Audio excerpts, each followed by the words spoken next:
Here we are. Yet another Wednesday walkie talkie. And mercifully, it's a lot cooler here today than it has been the past few days. Because if it had been like it had been in the past few days, this would not have been happening. It's been in the 90s with like sauna levels of humidity. Because where we are here, we're in a valley. You get a lot of water, lakes and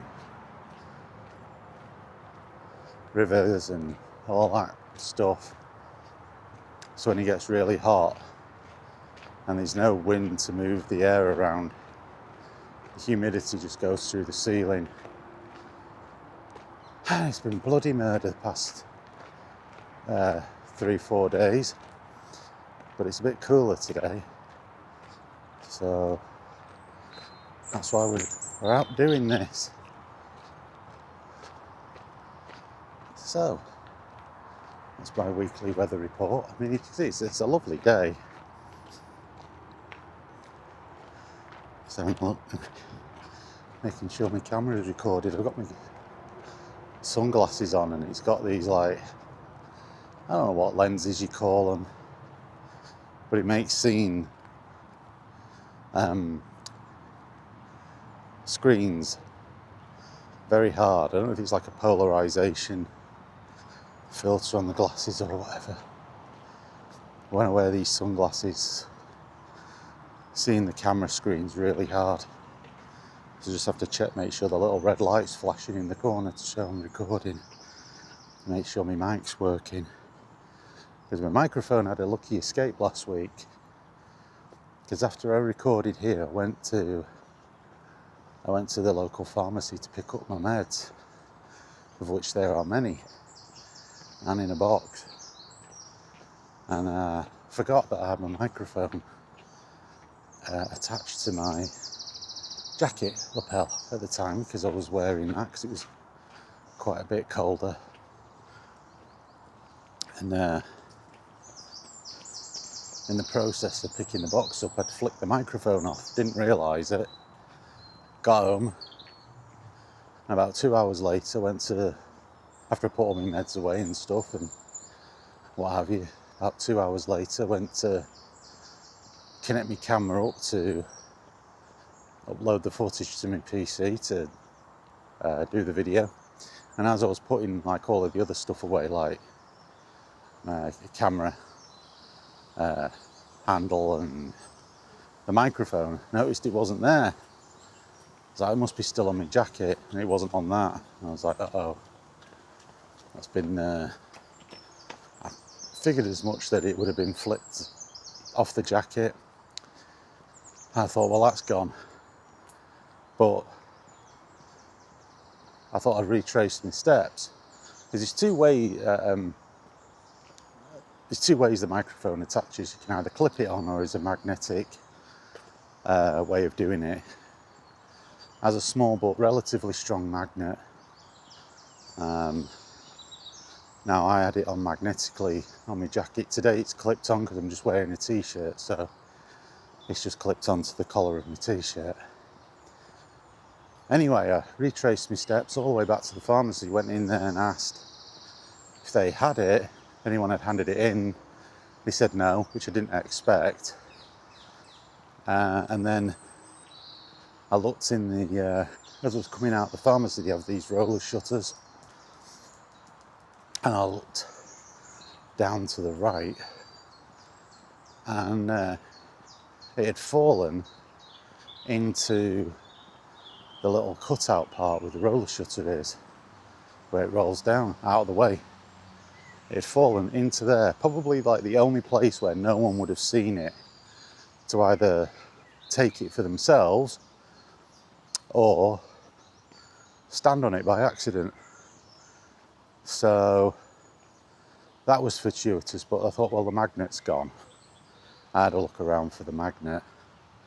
There's a couple of swans there this morning. So I had a look around for the magnet, couldn't see it. And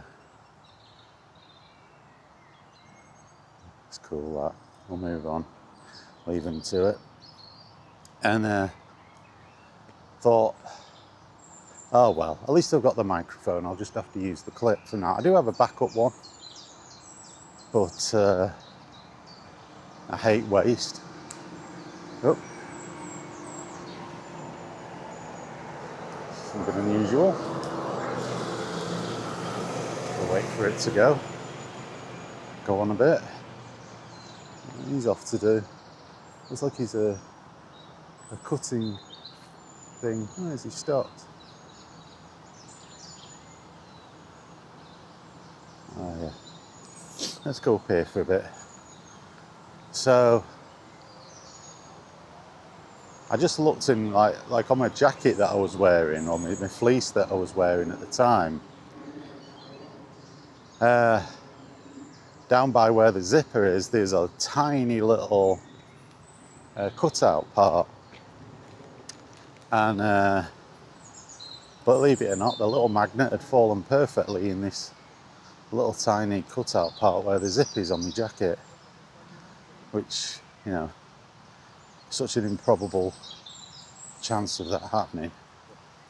It was like just bizarre. I should have got a lottery ticket. But yeah, it's very strange. I know how lucky I actually was. Not only to recover the microphone, but also the little magnet thing as well. So, there you have it. Anyway, that's not the focus of my walk, my Wednesday walkie talkie. I want to chat a bit about, well, it's going to be about Doom the Dark Ages, Doom Eternal, the new trilogy of Doom games, as I call them, that have been released over the past decade. Now, I finished up Doom the Dark Ages at the weekend. I was getting very frustrated. I was recording the playthrough as I normally do, but it was just one of those boss battles at the end where they'd run out of ideas, so you just end up fighting the same boss. Probably, I think it's worked out about 3 times consecutively over the course of the end part of the game. Not terribly interesting, and quite frustrating, to be honest, for reasons I'll go into. But just as like an overview, squirrel there, just as an overview with it all, I think the Doom trilogy, the recent trilogy as I'll call it, not the original, overall has been declining in quality from the very highs of Doom 2016. And then just as they've started to do their own thing, introduce their own ideas, I think the series has tailed off massively, to be honest. Not impressed at all with the gameplay mechanics that they introduced for Doom Eternal and for Doom the Dark Ages. Let me just wait here a sec, because, you know, just get out of the way of them. I don't think anybody's interested in what verbal diarrhea they have to say, but never mind.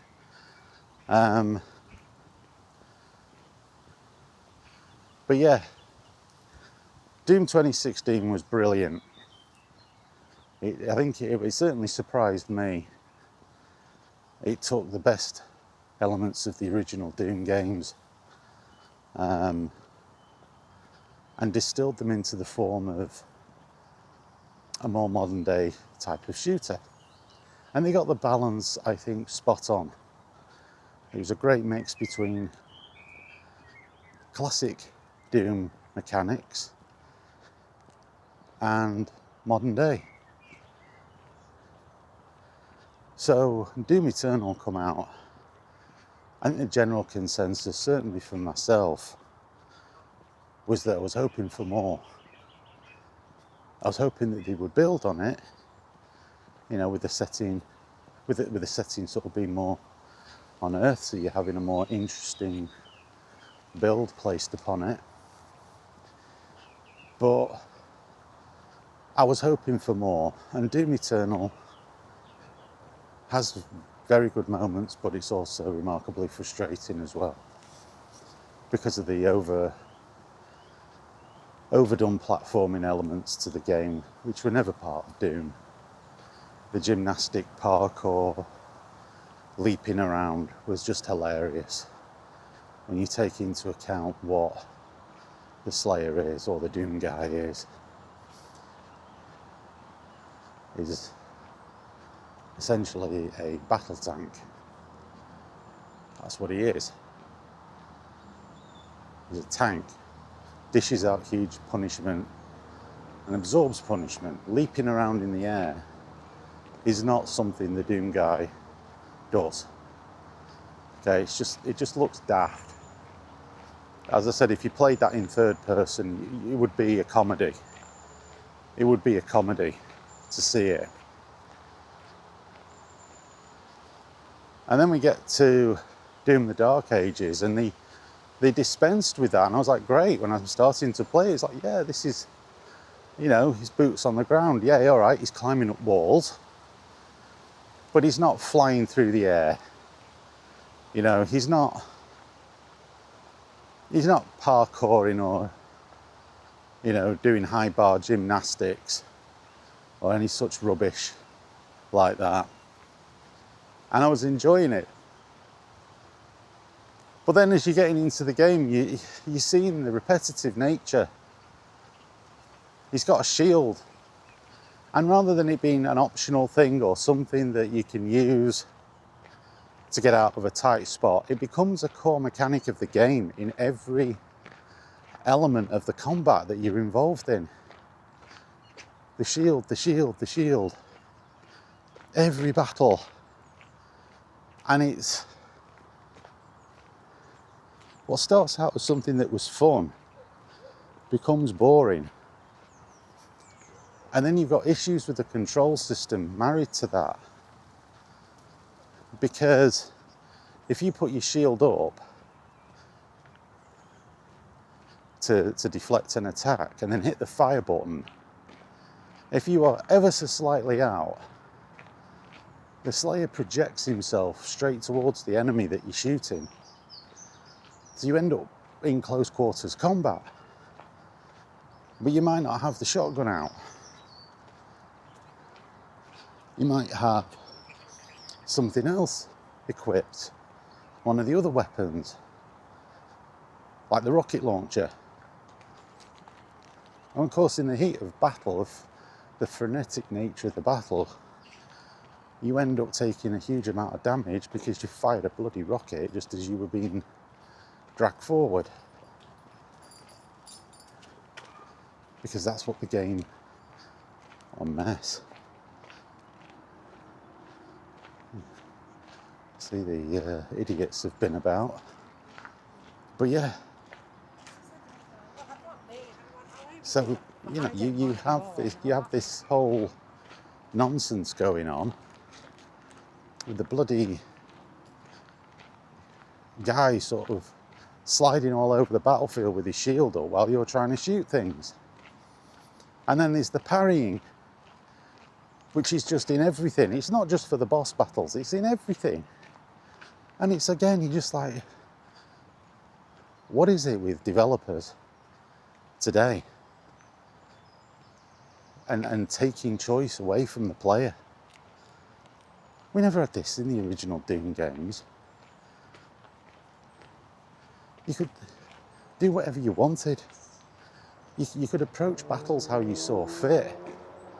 There was none of this arena crap where you walk into an area and an invisible force field comes up and that's it. I mean, yeah, you did have the occasional boss battle area, like, the Tower of Babel in in the original Doom, but that was a boss level. But you still could move around, you still had a lot of freedom. You weren't in this tiny little arena. And you could take out the cyber demon in different ways.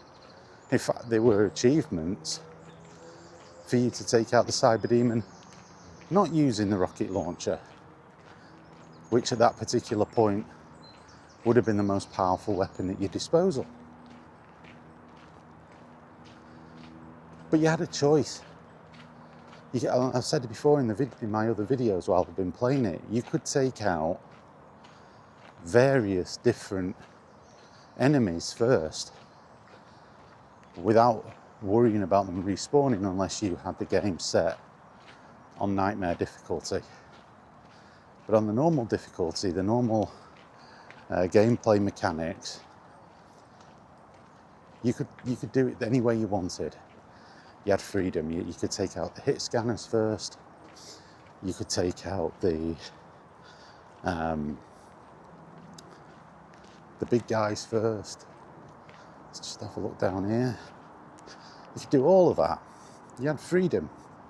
You don't in this, because the lesser enemies, should we call them, will constantly respawn until you take out the designated bad guy that stops the respawning and allows you to progress out of the arena area, because once you kill them, all of the weaker bad guys just vaporize, they disappear, and the magic barrier goes down. It's gone from being what was a corridor shooter to an arena shooter, and I don't particularly enjoy that. You walk into an area, you can't back out. You know, once you go into a particular area, the game is then locking you in, and that's it. That very rarely happened in the original Doom, or Doom 2, or even Doom 3. And I don't think it's a very good mechanic. I think it's a bit cheap. It's also very repetitive. And that was a carryover from Doom Eternal. And I just think it's ruined it, to be honest. I think it's ruined the play of the games, the feel of the games. And it because it introduces a repetitive nature that's forced upon you. Yeah, you can use different weapons. And the weapons, by the way, I think overall are great. They're interesting. I like them. Some of them do remind me of Quake weapons. That has to be said. Some of them, let's have a look here. The old swampy area. Doesn't look very pleasant, does it? Now, all of this is not for me saying that, by the way, these games are crap, because they're not. But they could be a lot better if the devs showed a little bit of restraint. If they just pulled back a little, well, not a little, actually, in some cases a lot. Because if Doom Eternal felt like a platformer, felt like Super Mario with guns, Super Mario 64 with guns, Doom the Dark Ages feels like a Soulsborne game. Parrying mechanics in a Doom game? Seriously? Parrying mechanics in Doom? No. Doom redefined the first-person shooter genre. It set the standard. And now it's taking elements from other games, and that's not good. That's just not good.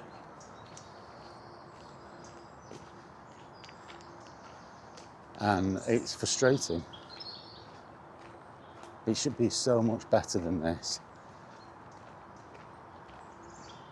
You ask most Doom fans and it's like, well, you know, what defined Doom? And it was the shooting. But now, like, you're introducing mechanics that deflect away from that deflect away from all of the shooting stuff. And it's like reducing it to elements of, here's a new mechanic, we want you to use that mechanic, and therefore we'll push that as the central part of the game and take away your choices. That was never what Doom was about. And isn't it interesting that how games today feel give the player less agency, give the player less options than games from 30 years ago. I think that's really interesting. And that's because the devs want you to play a game a specific way. In fact, sometimes if you ever listen to devs talk about games, they will in fact openly say that. They will openly say things like, we want the player in this area to do this, so we forced this.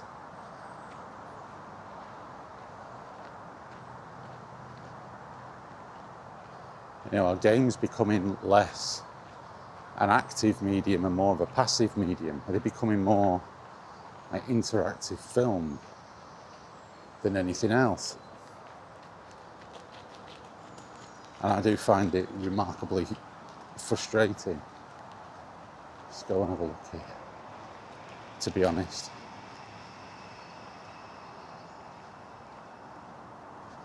We're out quite early this morning, so we've got a bit more of a low sunrise. I've got the dentist later, so we're back at the old reclaimed land bit, or whatever hell it is. You know, it took them weeks to build this. Don't know how. I mean, there was enough people working on it, and they had a site cabin and everything. And unless there's some kind of bunker under here, I don't know how the hell it took them all that time just to do this. But this is the UK, and stuff being dragged out to all infinity and stuff going over budget is just par for the course, really.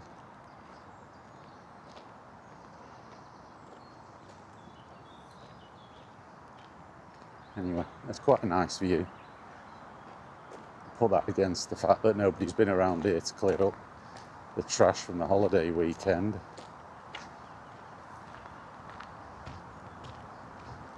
It's just left everywhere. But yeah, and as I say, I enjoy the games for what they are, but they just, and I do appreciate the fact that they do need to introduce new things. I get that.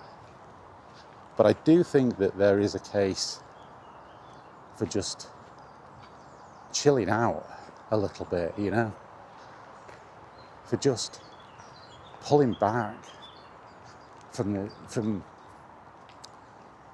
constantly ramming the new mechanic down your throat all the time.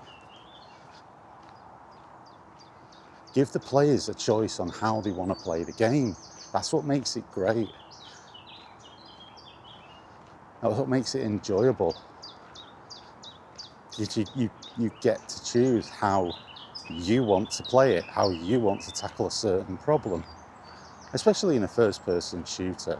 I mean, you know, puzzle games are obviously going to be more restrictive by their nature, but a first-person shooter shouldn't be.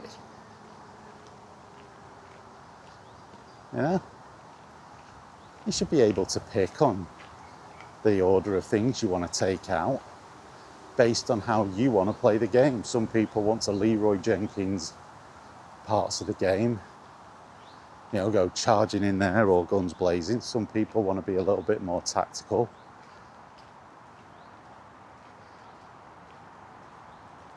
You know, where you can draw the enemy to you.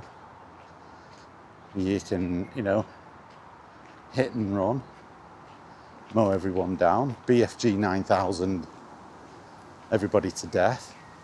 You know, those choices were always available to the player.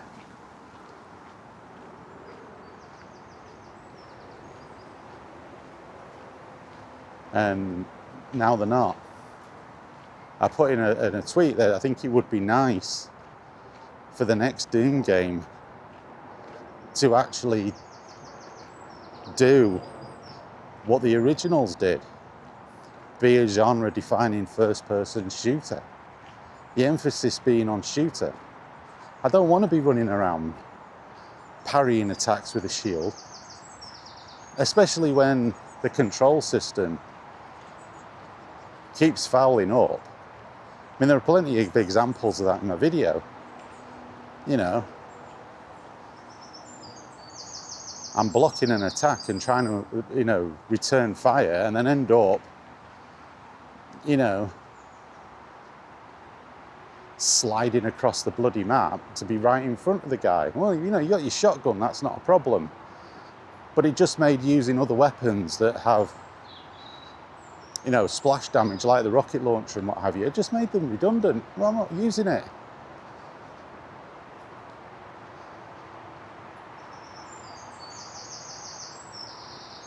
Sad really, but it's just the way that it goes. And like I say, I must stress, they're not rubbish. By any stretch of the imagination, I'm not saying that they're rubbish. It just becomes disappointing when you're playing it and this occurs. You know, it becomes like a what could have been, with just a bit more reserve, a bit more refinement, a bit more, you know, a bit more restraint. I think they need somebody in there, you know, who sort of pulls them back away from these things. A steadying hand. Hey, use this, you know, use these mechanics sparingly or make them optional. Give the players a choice, not an illusion of a choice. And I think that's it with Doom Eternal and Doom the Dark Ages. There's their illusion that they create. It's like, you know, it's showing you, giving you the impression of something that when you peel it back and the longer you play it, you realise it isn't there. Like I say, that when I first started playing the Dark Ages, I was like, oh God, this is brilliant. This is it. Because earlier on, you don't have to use the shield an awful lot. But then, the more you get into the game, I feel like I'm using the shield more than I'm using a gun. And I say that end battle was just ridiculous. I mean, I remember the other issue I've got is actually I've been trying to edit together the end video, the end battle. I think I'm going to have to just upload it as it is, because Clipchamp just can't cope. It just keeps buffering, or Clipchimp as I call it, because it's absolutely fucking useless. It really is. It's one of the worst pieces of video editing software I've ever used in my life. It's absolutely crap. It's so unstable, it's untrue, and all I'm doing is like stitching together footage. I'm not even asking it to do anything complex, but it can't cope with it. You know, you try to put video footage in there that's over an hour long and it just can't cope.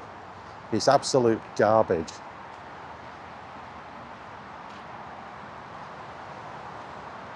But anyway, yeah, I'm going to have to do something with that because it can't cope.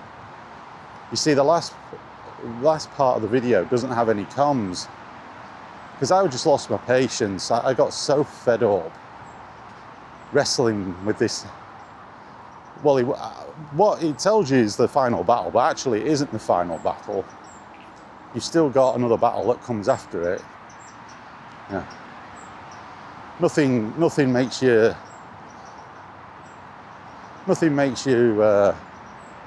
feel that the developers have got a handle on things is when you can't even get the description of the levels right. So the final battle is actually the penultimate battle. That's what it should be called. And then the level after it should be called the final battle. Getting through all of that was just a giant pain in the arse. But I thought I'll just play it to complete it, because I had no intention of actually doing it myself.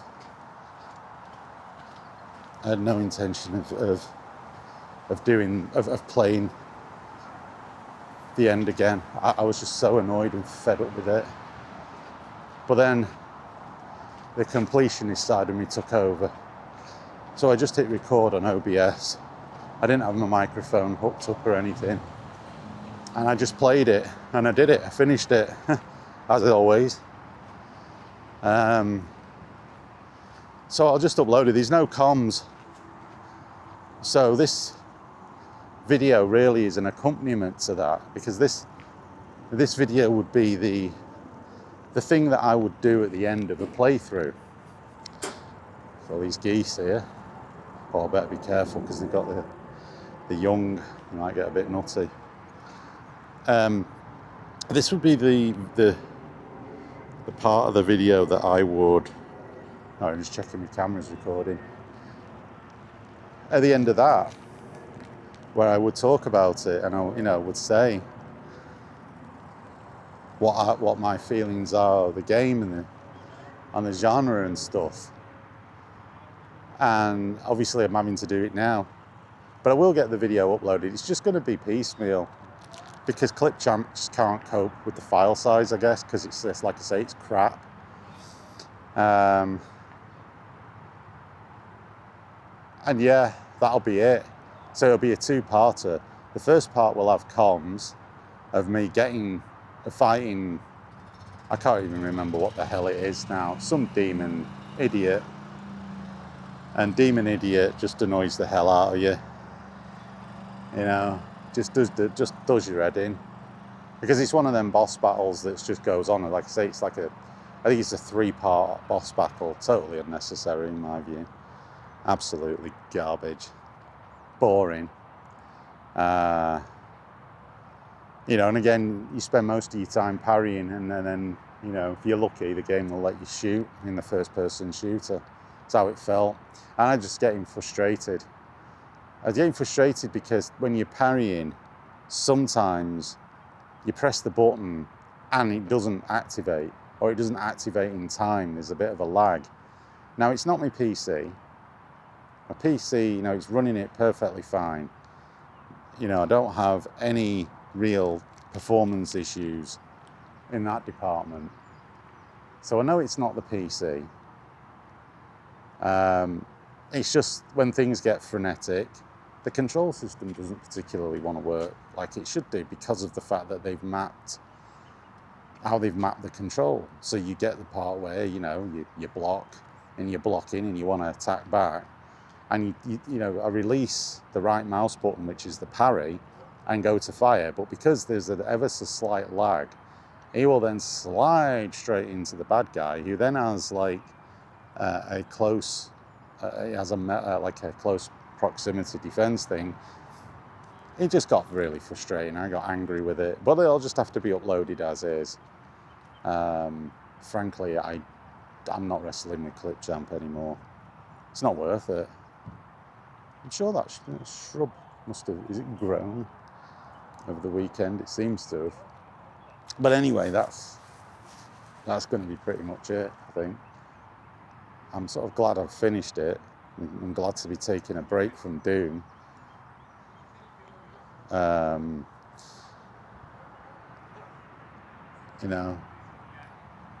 Oh, that dog's just been hissed off by one of the geese there. That was kind of funny.